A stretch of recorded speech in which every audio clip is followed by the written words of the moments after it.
এই দেশে কি শুরু হয়েছে আল্লাহ ভালো জানে। মানে একজন রাজনীতিবিদ হাদিকে দেখলাম যে তাকে গুলি করেছে।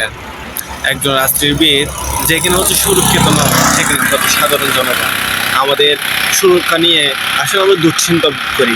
আমাদের বাংলাদেশটার মতন অন্য কোথাও এমন দেশ আছে কিনা সন্দেহজনক, যেখানে হাঁটতে বের হলেও মানুষকে মৃত্যুর শয্যায় জর্জরিত হতে হয়।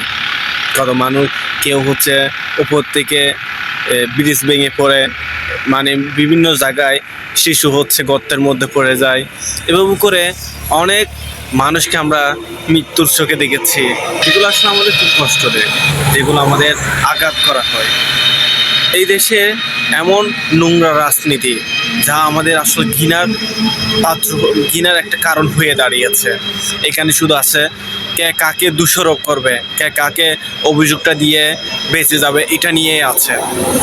হাদিকে নিয়ে দেখলাম একদল অন্য দলকে হচ্ছে দোষারোপ করতে ব্যস্ত, কিন্তু কেউ বলতেছে না যে তার শাস্তির জন্য আমরা সবাই একসাথে হয়ে লড়াই করি, এবং যেই দলের হোক, যেখানের হোক, যে মানুষটা হোক না কেন, একজন মানুষকে হত্যা করার জন্য তার বিচার হতে হবে, এমন পরিকল্পনা কেউ নিচ্ছে না।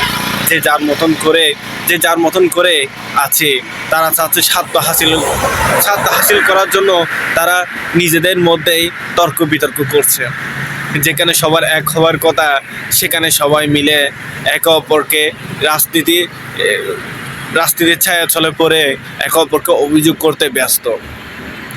এরকম নোংরা রাজনীতি পুরো বিশ্বের মধ্যে আছে কিনা সন্দেহজনক। আমাদের বাংলাদেশের এমন নোংরা পরিস্থিতি দেখলে আমাদের খুব কষ্ট লাগে। আমাদের আসলে মাঝে মাঝে মন ভেঙে যায়, আমাদের জীবন নিয়ে দুশ্চিন্তায় পড়ে যায়, আমাদের সুরক্ষা নিয়ে দুশ্চিন্তায় পড়ে যায়। যেখানে এত দামি দামি মানুষটাই সুরক্ষিত নয়, সেখানে আমি আর আপনি কি, এই চিন্তা তো আমাদের মধ্যে আছে, আমাদের মধ্যেই তাকে সব সময়। তাই বলবো, একটা সুন্দর রাজনীতি পরিস্থিতি তৈরি করুন এবং দেশের মানুষকে শান্তি দিন। আমরা শান্তি চাই।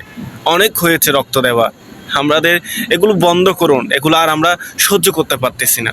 ধন্যবাদ।